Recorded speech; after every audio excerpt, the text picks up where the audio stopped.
Elle est arrivée sans se faire remarquer. Elle reste dans l'ombre. Humblement, elle dépose 2 petites pièces qui ne seront qu'une goutte d'eau dans le trésor du temple. Jésus la regarde, mais il ne la voit pas comme vous la voyez, ou plutôt, il la voit comme vous ne la voyez pas. Il la voit dans la grandeur de l'amour. Et il vous le dit. Elle a donné tout ce qu'elle avait pour vivre. Elle a donc risqué sa vie. Et elle devient pour vous non un modèle, mais un chemin. Vous écoutez, mais comprenez-vous bien ce que le Christ vous dit et qui vous interpelle de cette façon? Car c'est de vous qu'il parle. C'est à vous, comme à nous, qu'il pose la vraie question, la question essentielle dont la réponse vous engagera pour l'éternité. Savez-vous ce qui vous fait vivre? Est-ce l'argent que vous possédez?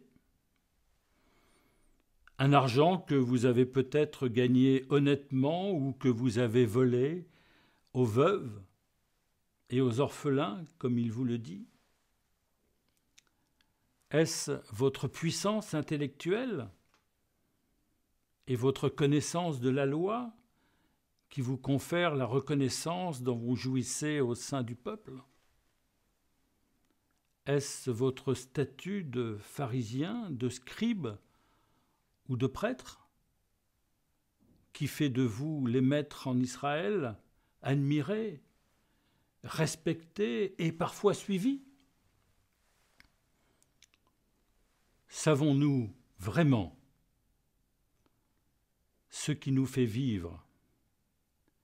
Et savons-nous vraiment ce qu'il nous faudra alors abandonner pour vivre de sa vie? Souvenons-nous de la parole du psalmiste. La loi du Seigneur est parfaite. Elle rend la force de vivre. Les ordres du Seigneur méritent confiance. Ils aident les simples à savoir se conduire. Les exigences du Seigneur sont justes. Elles remplissent le cœur de joie. Les commandements du Seigneur sont limpides. Ils aident à y voir clair. Seule la loi du Père, en effet, peut nous faire vivre. Seule, elle nous donne notre dimension dans son projet sur chacun d'entre nous. Seule, sa loi fait de nous ses enfants bien-aimés.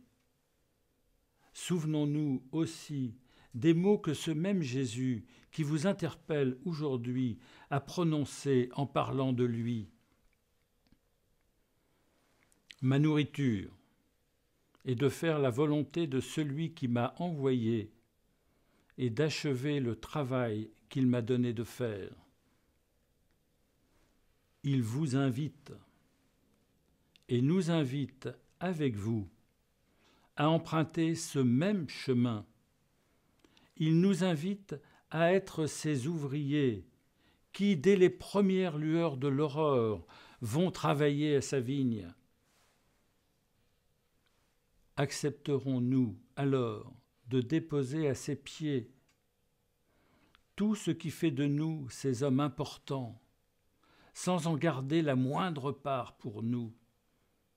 Avons-nous bien conscience, surtout, que ce qu'il nous faudra laisser, c'est tout ce que vous êtes, c'est tout ce que nous sommes, et nous pourrons seulement alors chanter avec le peuple qui revient au Seigneur: nous voici, nous venons à toi, car c'est toi, Seigneur, qui es notre Dieu.